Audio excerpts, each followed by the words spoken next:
Hello everyone. आज का जो मेरा टॉपिक है वो है कंज्यूमर प्रोटेक्शन। कंज्यूमर प्रोटेक्शन दो शब्द से मिलकर बना है। एक है कंज्यूमर, एक है प्रोटेक्शन। कंज्यूमर के साथ जो भी क्या कहते हैं गलत होता था, अनफेयर ट्रेड प्रैक्टिसेस होती थी, माल प्रैक्टिसेस होती थी, गलत माल बेच दिया जाता था, उसको ठगा जाता था और उसको गवर्नमेंट ने क्या करा, प्रोटेक्ट किया कंज्यूमर प्रोटेक्शन एक्ट में। कंज्यूमर प्रोटेक्शन एक्ट बनाया गया था 1986 में। और अब आज की डेट में बेटा जो आपकी पुरानी किताब है उसको ध्यान रखना, पुरानी एनसीईआरटी में आज भी कंज्यूमर प्रोटेक्शन एक्ट 1986 दिया हुआ है। अब इसे रिप्लेस कर दिया गया है 2019 में। 2019 में कोपरा बनाया है, कंज्यूमर प्रोटेक्शन एक्ट बनाया है। इसमें अमेंडमेंट किए गए। 86 वाले जितने भी नियम थे उनको तो एज इट इज लेके आए और उनके साथ कुछ चीजें अमेंडमेंट करके इन्होंने कोपरा लॉन्च किया, यानी कि consumer protection act 2019 amendment act, इसको 20 जुलाई 2020 में अप्लाई कर दिया गया। अब ये समझते हैं क्या। पहले तो समझते थे कंज्यूमर प्रोटेक्शन क्या होता था, कंज्यूमर को प्रोटेक्ट किया जाता था। कंज्यूमर को जब ठगा जाता था तो कंज्यूमर बड़ा असहाय महसूस करता था। तो गवर्नमेंट ने क्या किया कि कंज्यूमर के साथ कोई चीटिंग ना हो, तो इसके लिए कंज्यूमर प्रोटेक्शन एक्ट बनाया गया। पहले समझते हैं कंज्यूमर है कौन। कंज्यूमर वो व्यक्ति होता है, consumer is said to be a king in a free market economy. आज की डेट में आपने देखा होगा कि कोई भी कंपनी या कोई भी प्रोडक्ट टॉप पे क्यों ना हो, वो अपने कंज्यूमर की वजह से ही है। जैसे आप लोग मेरे से पढ़ रहे हैं और आप मेरे क्या हो गए, कंज्यूमर्स हो गए। अगर आप नहीं है तो मैं कैसे हूं। तो कंज्यूमर प्रोटेक्शन में पहले क्या होता था, कंज्यूमर को एक जो उसके साथ जो चीट हुआ, माल प्रैक्टिसेस हुई, उसको खत्म करने के लिए गवर्नमेंट ने क्या किया, कंज्यूमर प्रोटेक्शन एक्ट बनाया। तो पहले जब सामान बेचा करते थे तो आपने सेल ऑफ गुड्स एक्ट पढ़ा होगा, 2000 sorry 1930 sales of goods act बनाया गया था। उसमें बताया गया था कि भाई जो भी क्रेता सावधान रहे जो सामान खरीद रहा है।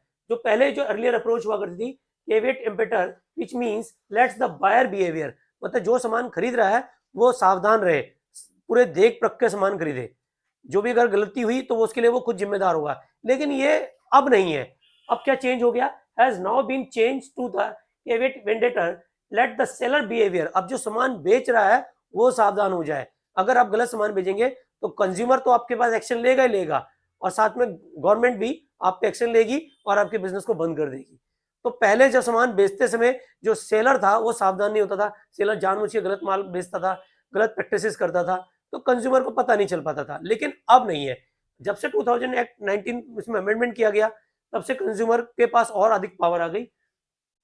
Consumer in the beginning and the end of the marketing, consumer satisfaction always at the top of the market agenda.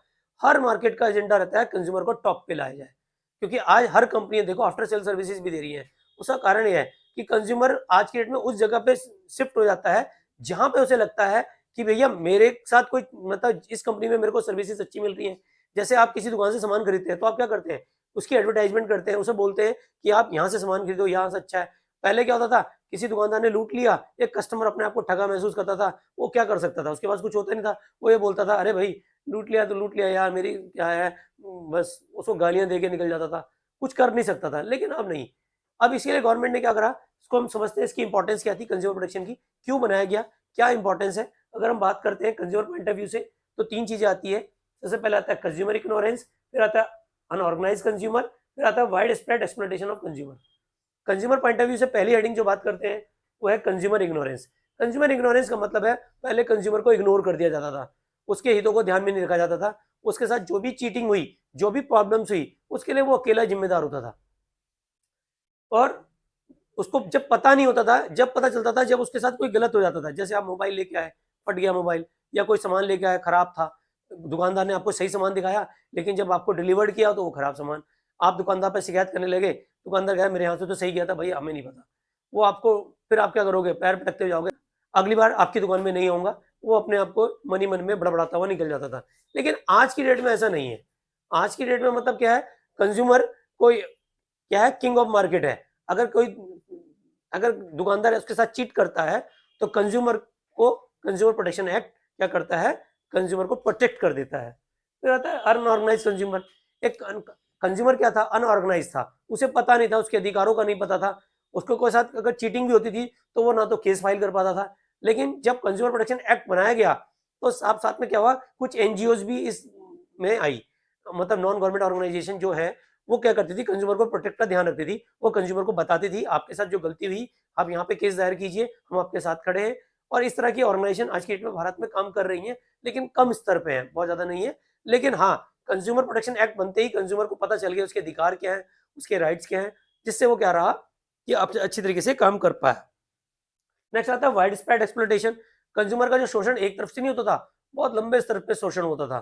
तो कंज्यूमर प्रोटेक्शन का मतलब जो बनाया गया था, consumer might be exploited unscrupulousness, exploitative and unfair trade practices like defective and unsafe product, adulteration, false and misleading advertising, hoarding, black marketing. Consumer are protect against such malpractices of the seller. Seller के द्वारा जो इस तरह की माल practices हुआ करती थी, उसको खत्म किया कंज्यूमर प्रोटेक्शन में। तो ये आपने देखा होगा, उसको गलत तरीके का सामान दे दिया, जो सामान के स्पेसिफिकेशन थे वो उसमें कोई स्पेसिफिकेशन नहीं रखे गए, उसको गलत बढ़ा चढ़ा के सामान बेचा गया। तो इस तरह की जो एक्सप्लॉइटेटिव प्रैक्टिसेस हुआ करती थी, अनस्क्रैपलेस प्रैक्टिसेस हुआ करती थी, गलत तरीके से सामान जो बेचे जाते थे, उसको गवर्नमेंट ने क्या किया, इसको प्रोटेक्ट किया और सेलर इन चीजों पे सावधान रहे, अगर ऐसा सामान बेचता है तो उस पर कार्रवाई होगी। नेक्स्ट आता है बिजनेस पॉइंट ऑफ व्यू से, अगर एक बिजनेसमैन को भी फायदा हुआ कंज्यूमर प्रोटेक्शन का। सर वो कैसे फायदा हुआ? सबसे पहला था long term interest of business. अगर बिजनेस का लॉन्ग टर्म इंटरेस्ट देखना है, बिजनेस को लंबे समय तक चलाना है, तो आपको एक चीज का ध्यान रखना है कि आपको सही तरीके से सामान बेचना है। भाई आपका दायित्व भी है, आप अच्छा सामान बेचो ना। नेक्स्ट आता है business use society resources. Businessman क्या करता है? सोसाइटी के रिसोर्सेज को यूज करता है। सोसाइटी के जब रिसोर्सेज को यूज करता है तो उसकी जिम्मेदारी बनती है कि वो सोसाइटी को अच्छी तरीके का सामान बेचे, अच्छी तरीके का सामान बेचे, सही प्राइस पे बेचे, सही क्वांटिटी पे बेचे। अगर ऐसा गलत करता है तो उसके क्या होगी? गुडविल भी खराब होगी, लोग उसकी दुकान में सेल नहीं करेंगे, परचेज नहीं करेंगे। और अगर वो अच्छा सामान बेचता है तो रिपीटेड सेल होती है, जिससे उसका बिजनेस लॉन्ग रन में उसको फायदा देता है। सोशल रिस्पॉन्सिबिलिटी, यार हमारी सोशल रिस्पॉन्सिबिलिटी भी तो है कि हम जो हमारे कंज्यूमर्स हैं उनको अच्छा सामान हम बेचें, ये हमारे सोशल रिस्पॉन्सिबिलिटी है, ताकि हम उसको जो हमारे बिजनेस के साथ जुड़ा हुआ है सोशली रिस्पॉन्सिबल है हमारे। कि कई सारे इंटरेस्टेड ग्रुप होते हैं, एक बिजनेस क्या करता है, अपने सामान को बेचता है, प्रोडक्ट की सर्विसेज देता है, तो उसमें ध्यान रखना होता है। So consumer from the important group of among the stakeholder and other stakeholder their interest need to be taken care of. तो सोसाइटी की जब उसकी सोशल रिस्पॉन्सिबिलिटी बनती है, सही तरह का सामान मार्केट में बेचे, सही प्राइस में बेचे, सही क्वांटिटी में बेचे, ये उसकी सोशल रिस्पॉन्सिबिलिटी है। नेक्स्ट आता है मोरल जस्टिफिकेशन। यार आपकी अंतरात्मा क्या कहती है? आप समाज का एक हिस्सा हो, अगर आज गलत करोगे तो कल आपके साथ भी गलत होगा, तो ऐसा नहीं करना चाहिए। इसमें कंज्यूमर प्रोटेक्शन में इसको साफ साफ बताया कि आपकी मोरल वैल्यू क्या है। मोरल जस्टिफिकेशन क्या कहता है कि आप सही सामान, अगर कस्टमर से 1000 रुपए ले रहे हो तो यार उसको 1000 रुपए वाली वर्थ का सामान भी तो दो। आपने सामान तो क्या कहते हैं, पैसे तो उससे पूरे ले लिए, लेकिन सामान उसको आपने क्वालिटी कम दे दी, क्वांटिटी कम दे दी, प्राइस ज्यादा ले लिए, उसे लूट लिया, गलत माल दे दिया। ये चीजें नहीं होनी चाहिए जो बिजनेस में उनकी इमेजेस को डैमेज करती हैं। गवर्नमेंट इंटरवेंशन, अगर आप ऐसा करते हुए पाए जाते हैं और आप फिर भी नहीं सुधर रहे हैं, आप सोचते हो यार जा क्या कर लेगा, एक कस्टमर आपकी दुकान से बड़बड़ाता हुआ निकल गया, तेरी दुकान में आज के बाद कदम नहीं रखूंगा, कोई बात नहीं रखेगा, लेकिन उसके बाद दुकानदार का क्या हुआ, और साहस बढ़ गया, वो औरों के साथ भी करने लगा। लेकिन यहाँ पे कंज्यूमर ने जब एक फाइल कंप्लेंट कर दी तो अब उसे डर लगने लगा, नहीं भैया अब मेरे खिलाफ एक्शन भी हो सकता है। गवर्नमेंट क्या करेगी? जब गवर्नमेंट को लगेगा कि आप गलत कर रहे हैं तो गवर्नमेंट क्या करेगी? हस्तक्षेप करेगी, और गवर्नमेंट क्या करेगी? उस बिजनेस को बंद कर देगी, इंटरफेयर करेगी गवर्नमेंट। इसके बाद आता है कंज्यूमर के राइट्स। कंज्यूमर के 6 राइट्स होते हैं। पहला कंज्यूमर का जो राइट्स है वो आपका है राइट टू सेफ्टी। दूसरा राइट्स आता है राइट टू एजुकेशन। तीसरा आता है right to inform. Fourth number पे आता है right to seek redressal. Fifth number पे आता है राइट टू बी हर्ड। और सिक्स नंबर पे आता है राइट टू चूज या राइट टू एश्योर्ड। अब एश्योर्ड नाम से कोपरा में 2019 में अमेंडमेंट कर दिया गया है। चूज ही है, चूज को अमेंडमेंट करके उन्होंने एश्योर्ड कर दिया। अब आप समझो कि है क्या। हर कंज्यूमर के पास राइट्स है। पहला राइट आता है राइट टू सेफ्टी। हर कंज्यूमर के पास राइट्स है कि वो अपने सेफ प्रोडक्ट को यूज करे, ISI मार्क को यूज करे। उस प्रोडक्ट में जो स्पेसिफिकेशन दिए गए हैं, अगर उससे कोई जान माल की हानि होती है, उससे कोई डैमेजेस होता है, फिजिकल डैमेजेस होता है, या उसकी जान चली जाती है, या इस तरह से जान जाने की संभावना रहती है, तो वो क्या कर सकता है? कंज्यूमर प्रोटेक्शन में केस दायर करके क्लेम ले सकता है। तो उसके पास एक राइट्स है, अधिकार है, वो सेफ प्रोडक्ट को यूज करे, अच्छी तरीके से यूज करे। जैसे आप एक मोबाइल लाए, चार्जिंग पे लगा, वो ब्लास्ट हो गया। अब हालांकि ये हुआ कि उससे कोई फिजिकल डैमेज नहीं हुआ, लेकिन वो अगर हो भी सकता था ना, अगर आपके साथ वो क्या कहते हैं, अगर वो मोबाइल आपके हाथ में ब्लास्ट होता तो आपके हाथ या जान भी जा सकती थी। तो ऐसी कंपनी के खिलाफ आप क्या करते हैं? केस दायर करते हैं, और कंपनी पे ऐसी फ्यूचर में गलती ना हो तो कंपनी में भारी भरकम जुर्माना भी कंज्यूमर प्रोटेक्शन में लगता है। तो कंज्यूमर के पास राइट्स है। सबसे पहला जो राइट आता है वो आता है right to safety. Right to safety में जैसे मैंने आपको बताया कि हर कंज्यूमर के पास राइट है। वो according to this right consumer has a right to be protect against goods and services which are hazardous of life, health and property. Right to safety is important. Sell safe and secure life. तो एक consumer के पास पहला right है, right to safety, जिसमें वो क्या कहते हैं, कोई कंपनी अगर उसे गलत सामान देती है या उसकी लाइफ के साथ कोई खिलवाड़ होता है तो उस पे अपने उसको ये राइट्स है कि वो इनके खिलाफ एक्शन ले सके।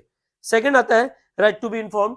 जितनी भी इंफॉर्मेशन आती है, sorry, right to education, right to consumer education, right to, आपने देखा होगा सब गवर्नमेंट समय समय पर जागो ग्राहक जागो इस तरह के कैंपेन चलाती रहती है ताकि आप क्या कहते हैं समझ सकें कि आपके साथ अगर कोई चीटिंग हुई है तो आप कंज्यूमर प्रोटेक्शन में इस राइट का यूज कर सकते हैं।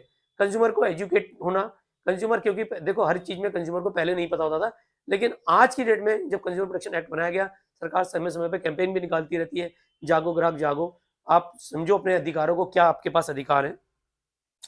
इसमें जो मेन आता है, according to this right consumer has to right acquired knowledge and skill are inform consumer, consumer must be know the right relief available in case of protect falls short of his expectation.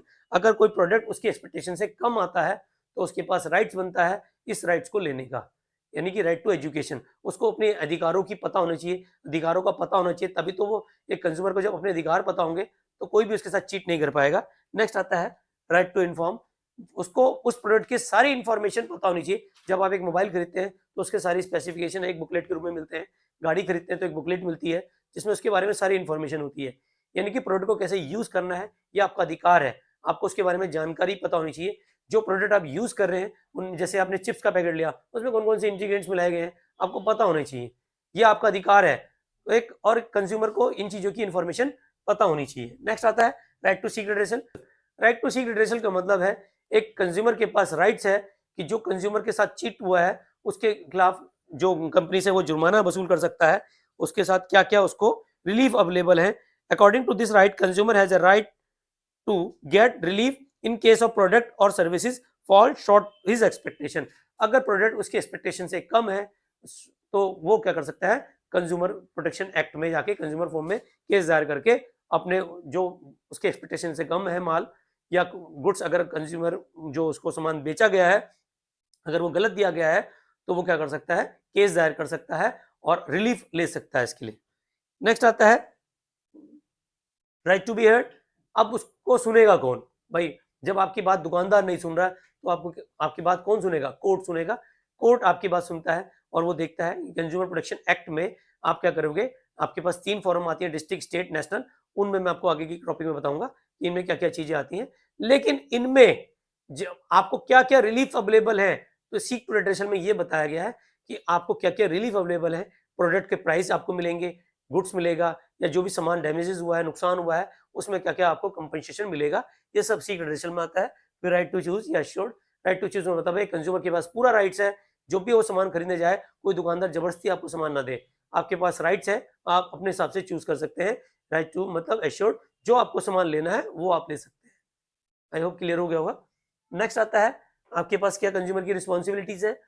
Consumer should be have a knowledge about the market. Consumer को पूरी market में knowledge होनी चाहिए, quality conscious होना चाहिए, use product safety use होना चाहिए, consumer must be cautious होना चाहिए, आस्क फॉर कैश मेमो मांगे, कंज्यूमर मस्ट बी ऑनेस्ट होना चाहिए, customer must be file a complaint और सेफ एनवायरनमेंट।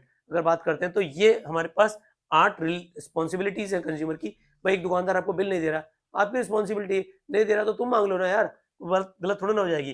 प्रोडक्ट को सेफली यूज करो, कंपनी ने यूज वार्निंग दी है कि मोबाइल को चार्जिंग करते समय यूज नहीं करना, आप फिर भी यूज कर रहे हो, ये आपकी रिस्पॉन्सिबिलिटी है। जैसे कंपनी ने स्पेसिफिकेशन दिया है आप उसी तरीके से यूज करो। कंज्यूमर मस्ट बी कॉशियस होना चाहिए, क्वालिटी कॉन्शियस होना चाहिए, लोअर क्वालिटी के या जो लोअर प्रोडक्ट होते हैं इंफीरियर क्वालिटी के वो प्रोडक्ट को यूज नहीं करना चाहिए, कैश मेमो मांगे, और कंज्यूमर ऑनेस्ट होना चाहिए, जैसा कंपनी ने कहा है, जैसा जैसे आपको स्पेसिफिकेशन दिए गए थे आपको उसी हिसाब से यूज करना चाहिए। फिर आता है consumer must file a complaint. अगर कंज्यूमर कस्टमर कोर्ट में कंज्यूमर फोरम में केस फाइल करता है तो सुनवाई भी की जानी चाहिए। सेफ एनवायरनमेंट को सेव करना मतलब आप सेफली यूज करेंगे प्रोडक्ट को, और ये चीज हम इसमें समझेंगे। Basically consumer must be safe environment bye avoiding wastage और एंड कंट्रीब्यूशन ऑफ पोल्यूशन। इन चीजों से बचना चाहिए आप, यानी कि आप जबरदस्ती आप ये चीजें कर रहे हैं। इसके बाद मैं आपको पढ़ाता हूँ अगले टॉपिक की क्लास।